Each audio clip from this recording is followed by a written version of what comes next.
Welcome to Basic Brewing Radio for Thursday, March 26th, 2026. I'm James Spencer. Here at Basic Brewing Radio, we're all about home brewing. This week, Homebrewer Scott Housel shares his latest answer to the Mash Your Luck Challenge. It's a low ABV, balanced bitterness, amber, sour, with Australasian influences. Joining me to taste are Matt Giovanisi, Adam Ross, Sean Terrell, Josh Secor, and Chris Colby. If you want to support us financially, check out patreon.com/basicbrewing, and many thanks to everybody who's helping out in that way. If you go to patreon.com/basicbrewing, you can see a long list of stuff that you can access if you sign up as a supporter. Financial supporters will be the first to see the episode that Steve and I are planning to shoot later this week.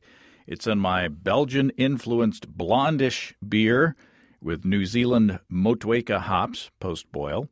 Also a bit of light brown sugar to boost the gravity a bit. I've been really enjoying that beer, and I'm glad Steve and I are getting together to taste it before it's completely gone. There's good news on the brewer's logbook front. I have the books on hand, ready to go out to you. Kelly and I are working on the details on the shipping options on the basicbrewingshop.com site. I want to make sure that you get the most affordable options that we can give. We're trying to add the UPS module so that you don't have to just depend on the USPS.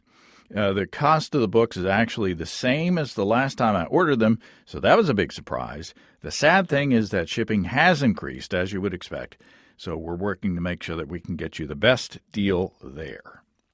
I hope that the books will be available on basicbrewingshop.com by the time that you hear this.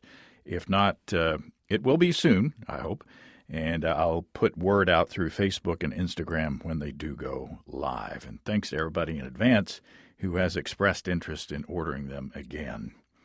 Also fun news from our friends and sponsors at Imperial Yeast. L55 Kanpai is back as the seasonal yeast from Imperial. You'll remember when I brewed that Japanese-inspired lager brewed with sake rice and flavored with ginger and yuzu that turned out pretty tasty. I want to play with a couple of varieties of rice next time with Kanpai and leave the fruit out this time to compare and contrast what the rice and the yeast brings to the beer. Kanpai delivers a clean, crisp, and exceptionally smooth character to your Japanese-style lagers or to any other lager styles that you want to try with it. Imperial says Kanpai was their most requested seasonal from 2025, and it's easy to see and taste why. Highly flocculent, clean, smooth, very versatile. Available through June 5th. Ask your local homebrewer store about L55 Kanpai from Imperial and check out all the dependable deliciousness at imperialyeast.com. It's imperialyeast.com. Okay, let's get with the gang to taste Scott's delicious beers. And financial supporters, you'll be getting a bonus episode of Scott rolling the virtual dice for the next round. Scott Housel, welcome back to Basic Brewing Radio. Thanks for having me again. This is all about you today. We've got the. Can it be about the beer? Oh, that's nice. That's nice of you. This is your Mash Your Luck beer and a bonus beer. It looks like. And I'm so thirsty. I was about to go right into it, but I guess we ought to introduce everybody else. In the order on my screen, Matt Giovanisi from Brew Cabin and Swim University. Welcome. Thanks for having me again. Josh Secor from Gambit Brewing up in St. Paul, Minnesota. Hello, boys. Adam Ross from Twin Span Brewing in Bettendorf, Iowa. Always a pleasure. Sean Terrell up in Leadville, Colorado at 2 Mile Brewing. Welcome. Free beer with you anytime. And Chris Colby, now of Iron Bridge Ice House Brewing. And what's the name of the restaurant? Friends? Neighbors. Darn, it was so close. How's the assistant brewership going? Fine, or whatever. They're apparently gonna name the hard seltzer after me. You know that karma is real. Like, you can believe the word, right? What? You know the joke where the Scottish guy says, "But you won." sheep. Oh, yeah. That's the punchline. Like I built all these fences, but then they call me Angus the fence builder. No, you complete that. Yeah, karma is real. Was it just Colby Seltzer, and then you're gonna have Colby Seltzer cherry and Colby Seltzer lime, or how's this gonna work? Yeah, we're brewing a blank, and then the customers will have the option of like a shot of simple syrup to make it sweeter, and they'll have like three or four different. They're going to actually make flavorings from scratch, like squeeze lemons, squeeze limes, oranges, grapefruit. Um, That sounds good. How do you want to sweeten up your Colby? yeah, I only know sour Colby. Usually pretty bitter. yeah, Yeah. Bitter and sour. Bitter and sour. yeah. Yeah, I wish you wouldn't tell me that everything I believe is wrong so often. Oh, well, Scott, can you remind us of what your criteria were for your beer? What you rolled? Sure. I got low ABV, balanced bitterness, amber for color, sour for the type, and the origin was Australasia. Yeah. Just like on the label, you put all that on the label. You found it. I was I checking my couldn't notes. come up with a name, so That's I a great just name. kind of came up with like a. It reminded me of like Deep Thoughts by Jack Handy, or some kind of motivational poster. So I just went with it. Yeah, the label has the what you just said over a like a beach in sunset or something. This is very Jack Handy. Yeah. So My absolute favorite Jack Handy is one. If you ever drop your keys in a river of lava, don't reach for them because man, they are gone. For some reason, that cracked me up. Deep Thoughts. They were all very good. Yeah, they were really funny. I assume we're going to start with this one, right? Or no? Yeah, yes, we should. That's correct. All right. Yeah. You want to tell us about the beer while we're pouring? Yeah, sure. So in this, I went with simplicity, and I already had the ingredients to make a New Zealand Pilsner-ish beer that I sent to you as well. So I just turned it into a 6.5 gallon batch that I split into two parts. And the Pilsner part came out a little bit under 6%. And then what I did that was a little different is I did a cold steep of 4 ounces of Carafa that I just smashed up with the mortar and pestle. And I cold steeped that overnight in about 16 ounces of pre-boiled water. And then after that, I ended up boiling it and then chilling it and added it to more water so that I could dilute down the Pilsner base to get into low ABV, and ended up about 3.9%. And the grain bill is pretty simple. It was about 83% Pilsner malt with enough acidulated to bring my mash pH down to like 5.2. I did about 6% flaked wheat. And then I had the hops were Hallertau Blanc, which is New Zealand classic. Guess not. No, Vic Secret is New Zealand, and Nelson Cryo. I burned my arm during brew day. Oh no! But I wrote burn my arm minor with an asterisk. And I think because I was listening to the disaster show while I was brewing. So, but otherwise, I don't know why I wrote that note, but that's like the biggest note on here. But yeah, so the hops was a half ounce of Hallertau Blanc at first wort.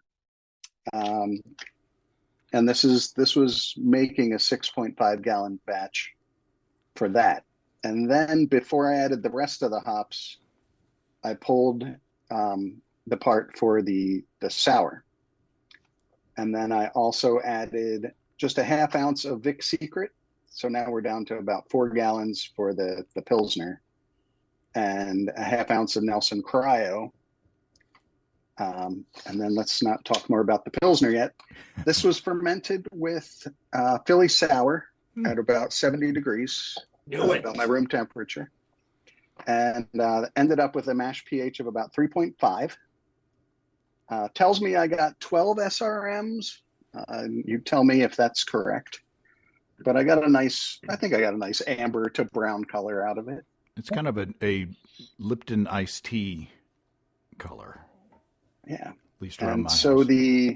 This part started out with an original gravity after I watered it down to 1038. And the final gravity was about 1.008. So 2 Plato. Wait, is that right? Yeah. I don't know. Yes. I like it. No surprise. So the only souring was that yeast. Yeah, exactly. Because I didn't want to. I've made a hoppy sour before. When I bought them commercially, I've never really liked them.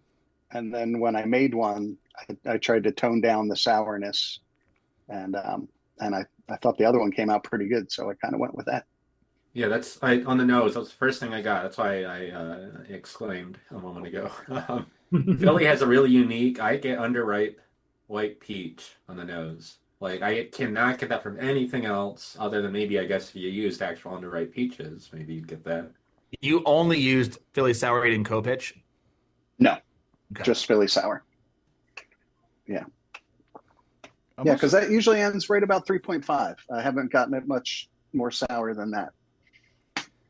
I'm also getting it's really tasty. I like this level of sour. It's very drinkable. I'm also getting almost like a coffee on the nose, maybe from the cold steep grain. The very first thing I thought was maybe there was some chocolate malt or something in there, but yeah, I don't know what's driving that, but that was my first impression as well. Yeah, it has I know someone said iced tea because it looks like iced tea, but now I'm getting like the lemon Lipton, iced tea-ness of it, like a sparkling tea.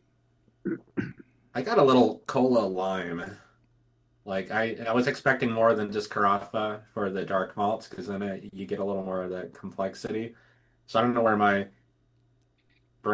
why it decided to pull up cola lime. I can see that.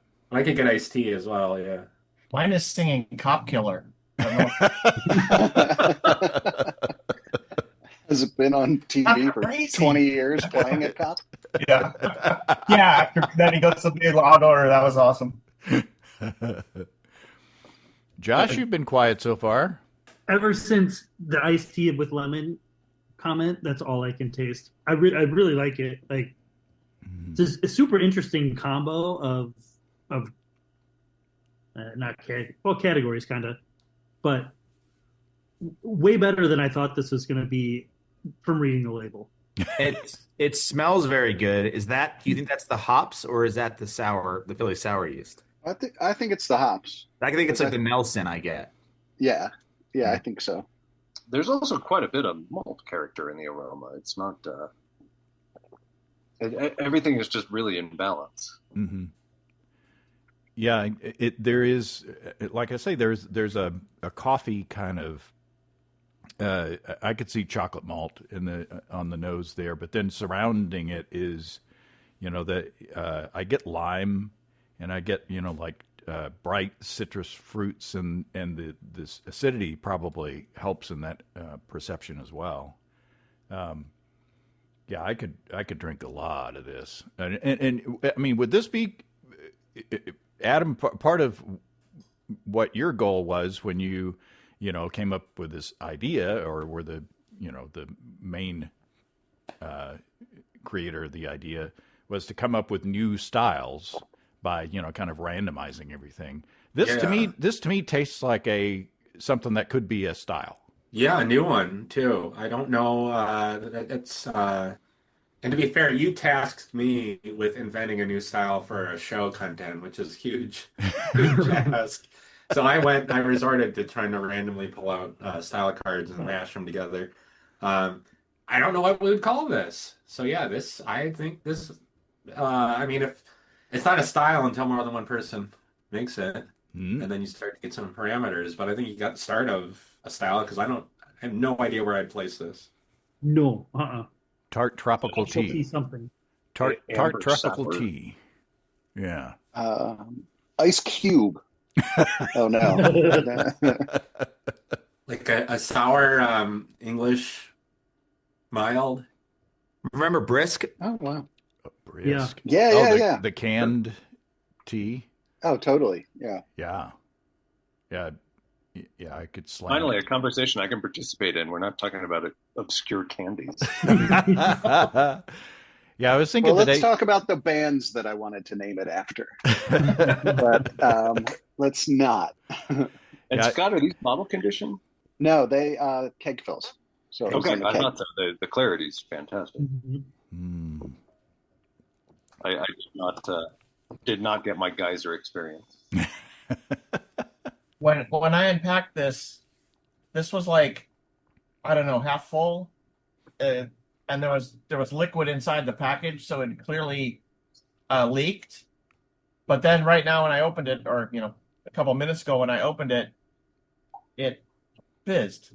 Like it somehow leaked out from the seal of the crown cap, but stayed sealed. And I don't know how it managed that little bit of magic. Yeah, I had a similar experience with one of your beers, Scott. Remember? Yeah. It was maybe one of the Solera beers or something like last time, but it didn't leak a lot, and it didn't seem to be leaking. Once I got it out of the box and kind of cleaned it off a little bit. So I don't know. I don't know if it's the brand of crown caps that you're using, or I don't know. But just in every shipment, one gets to be leaky, which is okay. Well, you get to be a certain age. Yeah, I know. I was going to say, out of the 7 of us in the picture. Yeah, you were talking about y'all were talking about obscure references earlier. I looked at the thermometer today and I said, "Oh, the temperature is kind of like most of my references, mid-70s." So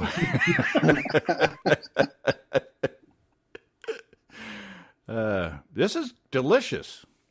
It's really, It really really is good. super good. Yeah. I wish whoever said iced tea hadn't said it though, because that's not all I'm thinking of again. Whoever said it, you But that- won me I mean- over. It's sun brewed iced tea. Like it's my grandmother used to put out the iced teas in the sun, and one of them said it is 100% that. Although I don't think hers had booze in them. No, with a healthy It's dose quite of a lemon, lot. I think, Mhm. or lemon Yeah. flavor. Yeah, Yes, definitely definitely. lemon. Yeah. I That's think, how I like my iced tea. I like my iced tea like lemonade, like an Arnold Palmer. mm-hmm. Yeah, not even that acidic necessarily, but we get requests at the bar for iced tea or sweet tea from the Texans, and maybe something along these lines. Maybe we could do that. Well, I know a lot of people are making hard teas with just taking seltzer and adding tea bags to it because my fear of making something like this and selling it as a tea flavor would be that it isn't gluten free, and it's not actually it doesn't have caffeine and all these other things. It tastes like tea, but I don't know how I'd sell this. Again, it's not a style. I don't know what I'd call it. We have a brand out here that's called Hoplark, and it's sparkling hopped tea. Ah, And they make like a white tea, a green tea, and a black tea. I've had those Hoplarks. I like them. I think those Yeah, I are like good. them too. I used to get them we used to get like variety packs shipped to us all the time. Yeah. I've had hopped kombucha before. Oh yeah, I had one that was really Wow. good. Hop I don't think I kombucha. have. It would be a dark hopped kombucha, but that would be sort of similar to this. hmm My sister's sweet tea is so sweet that I think one more granule of sugar in there and it would all crystallize. So it was just- It would be like Ice 9, where it would just gel up. Oh yeah. There's an obscure reference we can all appreciate. Good job, Sean. That was one of my favorite books. Yeah. Cat's Cradle, right? Yeah. Yeah. No damn cat, no damn cradle. That's your review of the book. That's what in the book. That's what he's complaining about the cat's cradle thing, and he's like, what problem with that is? No damn cat, no damn cradle. Do you want to hear about the beer that I brewed on Friday? Sure. Well, You've already got the notepad out. It doesn't seem like we have a choice. I've got my brewer's logbook out. I'm starting to get a little interest in the brewer's logbooks again, and I haven't printed them in a while because the last time I printed, a couple hundred, it took forever for them to be sold. But if people, Everyone wants to go analog again. Let's go. yeah, I'm all for it. I mean, these are. I just found mine in the basement. The last recipe I wrote, and it was from 2013. Oh wow! Nice. Look how bloated my logbook is because it gets wet by the brew pot, and the paper survives. It doesn't fall apart. It just kind of swells a little bit. Ain't no AI in that, James. Nope, no way, So this is the beer. It's 5-gallon or 19-liter batch, 12 pounds or 5.4 kilograms of just American two-row, Briess two-row, 2 pounds or 900 grams of malted wheat. I mashed at 150 degrees or 65 C for 90 minutes. I boiled for 90 minutes. At the beginning of that boil, I added 2 ounces or 56 grams of Czech Sots for the full boil. And then, thanks to Josh up at Gambit Brewing in St. Paul, Minnesota, at the end of the boil, after I shut off the heat, for a 10-minute hop stand, I put 4 ounces or 113 grams of New Zealand Motueka and pitched B45 Gnome from Imperial. Original gravity's 1064. It's in the fermenter now, so I don't know what the final gravity is. So I don't know what that is, but it sounds fun.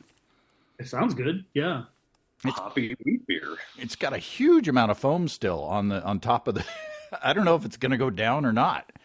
Luckily, it didn't crawl out of the top of the carboy, but and it's still.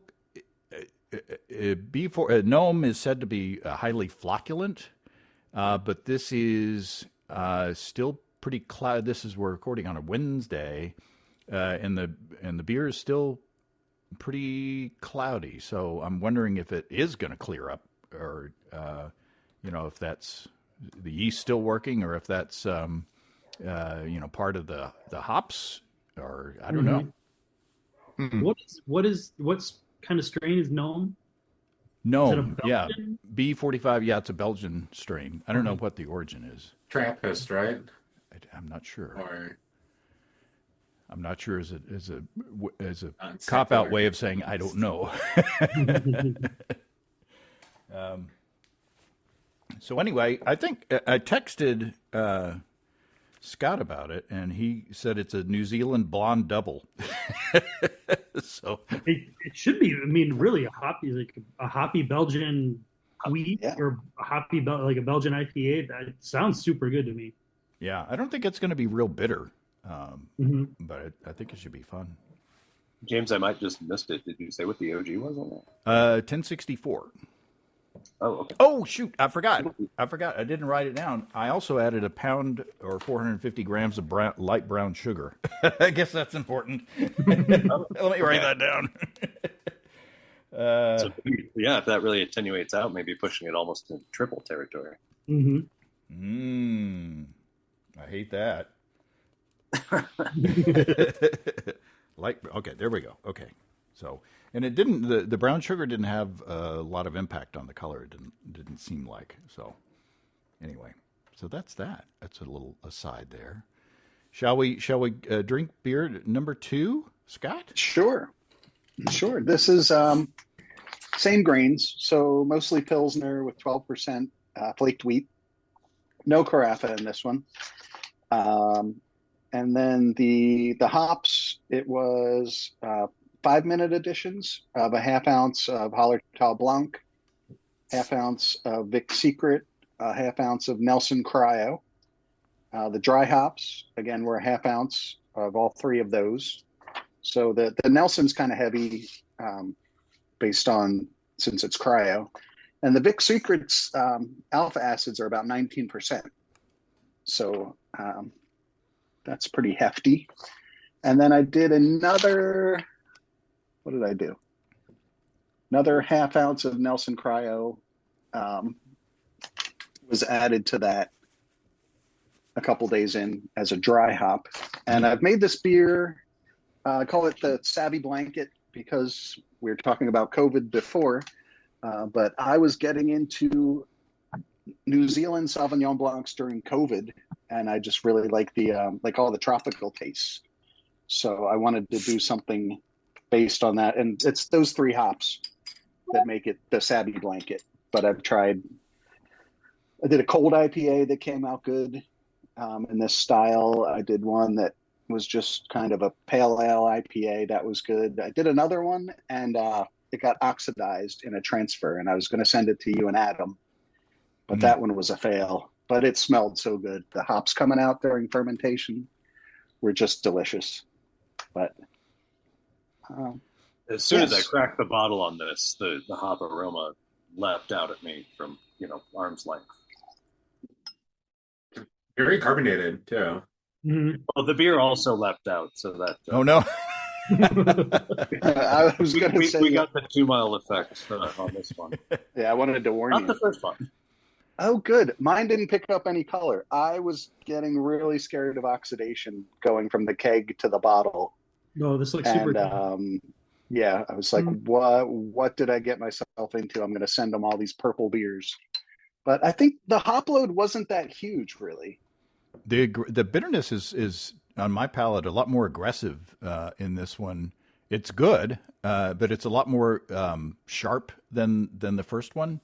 And I wonder if that's because of the additional was it Carafa on the first one, whether that kind of buffers the bitterness a little bit. Anybody else feel the same? And you've got more dry hops in this one, right? Yeah. Yep. Yeah, you will get bitterness from dry hops, even though calculators tell you nothing. You definitely get extra bitterness from those additions. That's I think one. you need the bitterness in this to really sell that this is a pilsner. Like, I like pilsners this kind of bracingly bitter. Yeah. It sort of sets it apart from a lot of the other lager beers out there. I think this is super good too. Yeah, this is really good. What's the yeast again? Oh, I did not say. Good question. Good job. It's got to be 3470. Yeah, 3470. Fermented about 60 degrees. Yeah, after just a couple days, I let it ramp up to 70. And then final pH I got was about a little under 4.6. Huh. So it's kind of, a little bit higher on the pH. Maybe the hop load would have gotten you up higher there. I agree with Josh that and I didn't think about it until you said, but having that bite with the Pilsner, makes it really crisp and refreshing. Although refreshing sounds like a generic cop-out word, but it's not. It's definitely not. The hop character is not in like IPL or India Pale Lager, hoppy territory, in my opinion. I think it's still in the realm of a Pilsner, at least a Pilsner-ish beer. It's hoppier than most Pilsners I've had, but it's super good. If you're looking at the screen, mine is actually lighter by several shades in person than it is on the camera. So. But yeah, there's a Pilsner made with Nelson. I think I feel like I mentioned this before. It's called Big Spill by Wrenhouse. It's been a while since I've had it, but it's like, it's a New Zealand, specifically Nelson hopped, I guess West Coast Pils or whatever. Yeah.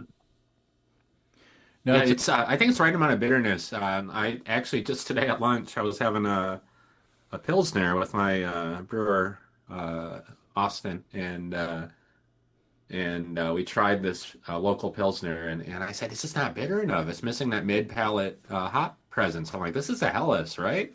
And we're all kind of like, is that the only difference between a Helles and a Pilsner? Depends on what part of Germany you're in.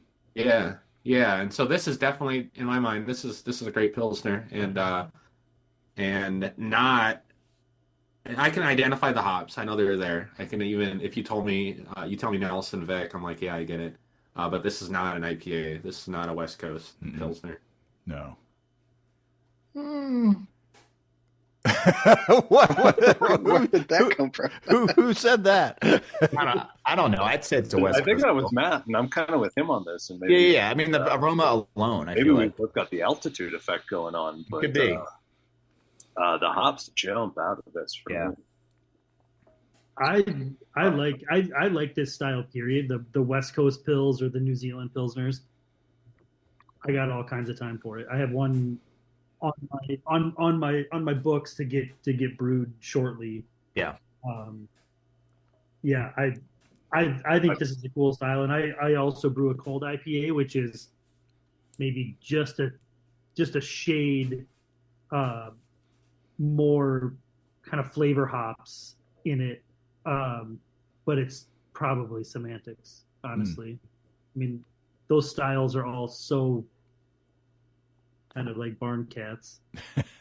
Yeah, I love it right in that range. The cold IPA, first time I had a good one, I was like, this is my style. Like for a hoppy beer, this is where I want it to be. And it wasn't brewed IPA. How come that didn't take off? That too early to the game? I don't know why brewed IPA never took off. When they were good, they were really good. Yeah. But when they were bad, they were really bad. Yeah. But I get the same thing with cold IPA. I've had so many cold IPAs where I would 3 years ago, 5 years ago, they would have been classified as a brewed. I think a lot of it is marketing, but also I don't know. People went super dry, and they were. I like a hot IPA. If I'm being honest. Hey, don't joke. I think that's a thing now. That's the Quebec IPA. I mean, yeah. Well, there Definitely you a thing. Right. Yeah. I think the problem with any of the flavor of the week IPA styles is that by the time breweries figure them out, the market's moved on to the next one. Yeah. I'm ready for glitter to come back. I'll bring it back for you, James. I still have a bunch.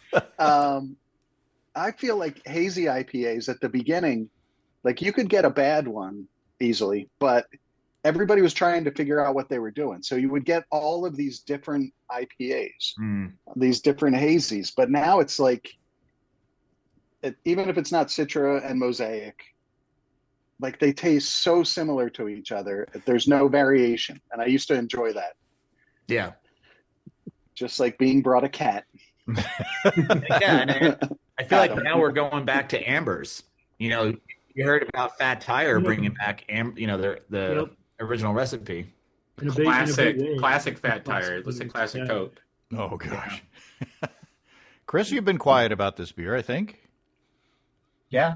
No, it's good. I liked it. The fruity New Zealand hops do well. I like there was a nice sort of grainy edge to it that I appreciate because I like that. Yeah, solid beer. I liked it. I know that you said like Sauvignon Blanc, which probably suggested white grape, but I kind of get like a white grape. And I know that sometimes Pilsner malt can do that too. That's Nelson Sauv. And they saw, yeah. They're grown in the same region. Well, that's why. Yeah, of course. But I don't want to be like so on the nose. You know what I mean? I should be cooler than that. Well, sometimes, yeah. Yeah, sometimes. Yeah. Chris and I, I'm picking up notes. Mom thinks so. Chris and I have seen Nelson Sauvin hops growing in person. Not to brag, but I'm wondering, watching them grow. There's a little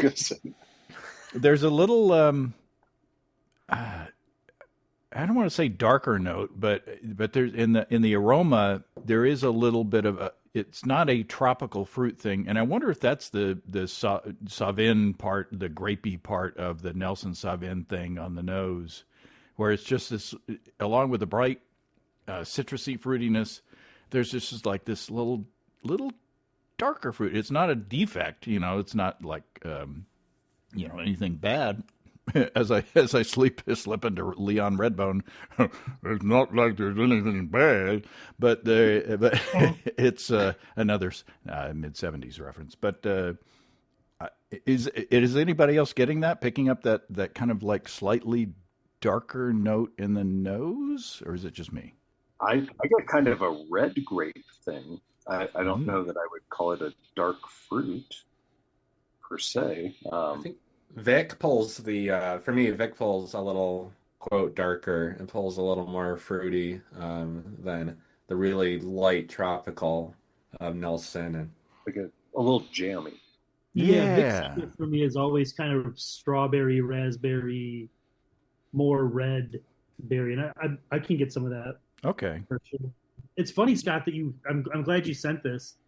This just Tuesday this week we did a wine tasting with we're doing wine and cocktails at Gambit now, and we had the wine rep came in, and I don't drink wine, I don't care about wine, but I was like, free booze, I'll do the tasting. Yeah. And he brought a New Zealand Sauvignon Blanc that as soon as I tasted it, I was like, this is New Zealand IPA hops. And it really, I don't know if it's the terroir, I don't know if what it is, but that wine to me tasted like this in wine version. It's the same kind of hops, it's the same those same trigger flavors. So it's funny that this now pops up again, but interesting that New Zealand, they have that character in wine, hops, whatever. Are they grown in the same fields? I assume it's got to be close. Yeah, right. What about you two guys who are watching them grow? Yeah. I don't remember seeing any grapes. I remember seeing sheep and hops, but I don't remember seeing any grapes. Do you, Chris? Oh, you're gonna have to bleep the thing about the sheep again. Yeah, Chris remembers the sheep. That's why Colby can't go back to New Zealand. You make sheep. It's like there's it's pictures like being on the island. Pictures of the border. Yeah. Well, I brewed these on January 3rd. About a month ago, out of the keg, I would pour it, and I would be like guava. Oh. Like immediately, I was just like, this tastes like guava, and then other tropicals mixed in, but it was real heavy guava. And now that died down a little bit. But what I like about this hop combination is I'm not trying to make a Sauvignon Blanc beer. Like every time it makes a nice beer that is a nod, like a whisper of the goal. And and you actually, if you cut up the words, you can actually make Sauvignon Blanket from Vic's Secret and Hallertau Blanc and the Et from Secret. So it's pretty dorky. Is that why you called it that? I was looking for like a stupid name, and then it just I was like, oh, Sauvignon Blanc. I was like, that's stupid. And then I was like, oh, Sauvignon Blanket. Oh, that's more stupid. So I stuck with it. So it works. I like stupid. So a lot of the styles, the passion fruit, are derived from the stuff found in Sauvignon Blanc grapes. So that phantasm powder that was really used to boost styles was dehydrated Sauvignon Blanc skin from New Zealand. I tried years ago with one of the Omega genetically modified yeast and I did that too. Styles. I used California Sauv Blanc grapes, and it did give me that 3MH passion fruit character. And now I've been using Berkeley yeast, and they have their own thiol booster, and it's got that Sauv Blanc grape kind of aroma to whatever they have in that booster. So when you say guava and you say all these fruit characters, I'm getting that here. I'm getting that thiol funk, even with 3470, which is pretty rad. Josh is layering up. I am. I have to. We'll play. If everyone would indulge me, it kind of seems like everyone else has maybe, and I have terrible lighting on my camera here, but it seems like mine is darker than what everyone else seems to be seeing. All right, Oh, yeah, let's mine is say super- goodbye. super Let's say big. goodbye to Josh before he has to go. Hi, Josh. Bye, Josh. Yep, we'll talk to you guys soon. Have fun with the Josh. basketball. Oh, love it. Uh, Thank you, sir, for playing along. See you guys. Cheers. I should get going Good too. luck. Actually, today was my first day in the brewery, like solo, and there was a giant disaster, and now I got to go on it. Oh no! Okay, no, I need to correct, if I can, the problem. Oh well. I've been there, brother. Which it's not my fault when pieces of equipment just explode in the middle of brewing. It's like I didn't do that. Working them within their normal range of tolerances. Yeah, is a regular practice in the brew house. So go on. James Well, is I'm going to gonna have to bleep this entire James is going to have to his podcast. There's going to be so Yeah, many just- sound. There's going to be so delete. many sound effects. Guys, throw out all the swear words you want right now. Yeah. Thank you, Chris, for playing along, and good luck Okay, with that's your great. bicycle horning. So Thanks for thanks for the great beer, Scott. And Sure. I'll see you guys later. cheers. Cheers. Cheers. Yeah. Yeah, Sean, you're like very backlit. So I don't know if the difference is really lighting in a way. Yeah, I usually But- keep these little lights around so that I This can, is gonna Oh be- yeah, your little puck light thing. Hang on, I'm going to grab my phone and I'll do the same thing with the light on my phone. I'm guessing Matt and James have ring lights in front of them. No, I've got I've got one right here. I've got Even a more light. I'm backlit by room light and then front lit by natural light coming through the window shades, and so my white balance is all screwed. Oh, I guess James, you're an audio podcaster. You're not a video podcaster. Oh, That's look all. at that! That's got It a lot of yellow. It looks green. Yeah. What it's looking like, even as I see it on the video, is not. It's not what you're seeing. Yeah. Or maybe if I turn it the other way. But it tastes good. I But think mine looks. you're just light striking it now. Yeah, exactly. Now it's going to be skunky. But those Mine LED is. lights, still light your beat striking it.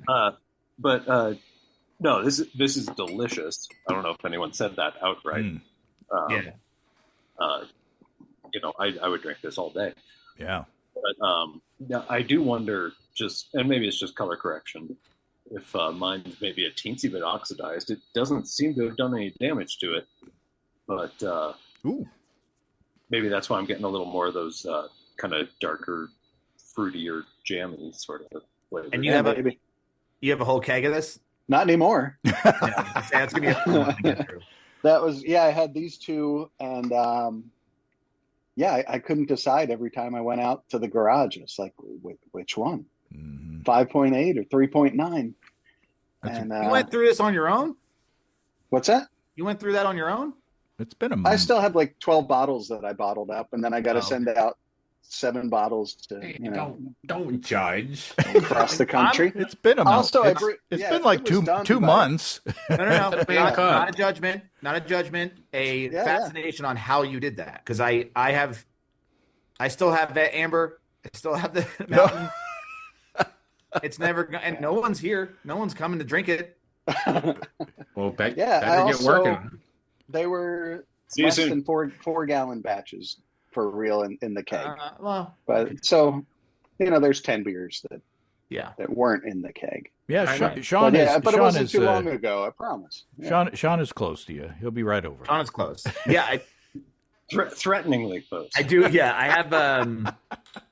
I do have a beer that I'm going to send out soon. I just Oh, and I keep forgetting I'm supposed to be mad at you me. because you brewed a beer 20 minutes away and you didn't come say hi. Oh, in Vale. Yeah.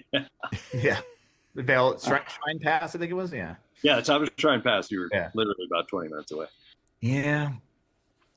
We're all about All day. we're all about connecting people and then That's right. making them mad at each other. No. Yep. Yeah. You were That's close. just the beer industry. It's just what it. Yep, it's what it is. I forgot we didn't judge the Mash Your Luck beer. We didn't go through the. I don't even have the. Before we go into that, I want to throw in quick to Sean's point. Scott, you have, and you can edit this out, James. Scott, you have sent me oxidized beers before. This is not oxidized. This I'm getting almost a little bit of something more than just Pilsner malt, something more than just the hops. I'm almost getting like an extra richness on the malt that I'm attributing more to. It's just Pilsner malt, right? And wheat. Oh, wheat, right? What's the percentage of wheat? Like 6.5% wheat. I'm getting something that I almost attribute, and I don't want to say diacetyl because you fermented pretty warm, but I'm getting a little extra something. It almost makes me think of like melanoidin. Like, did the mash get a little hotter than you expected? Or is it just the variety of Pilsner malt you used or wheat that's throwing this extra malt depth? But I'm getting zero indication of, at least on my bottle, of oxidation.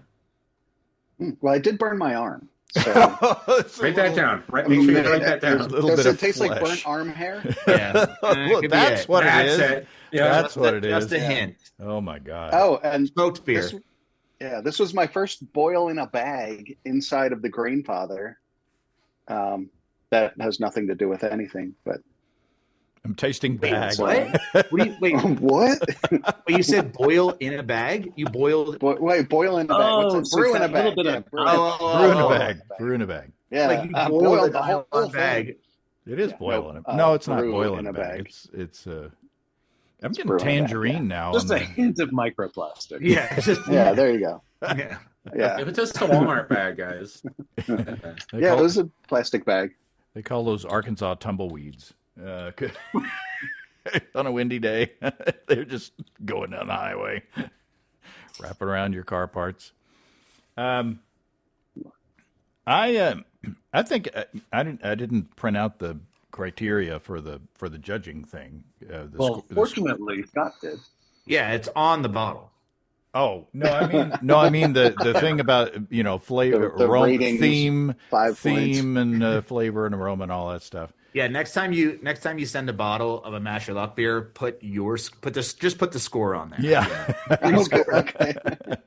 I don't. Scott gets 25 points. That's a great idea for sending beers to getting judged, right? Just like, here's what you should judge it. You'll be like, it's a 7-pointer. Like, oh man, he was not happy with that. No, I think it ticks all the requirements. Is it 25? I think it ticks all the requirements of the ABV, the bitterness, the color, the type, the origin. I think the first beer ticks all of those. And he should get bonus points because unless someone can place this into a style, I think he did accidentally invent a new style. Yeah. I would drink this again. Hard iced tea, but good.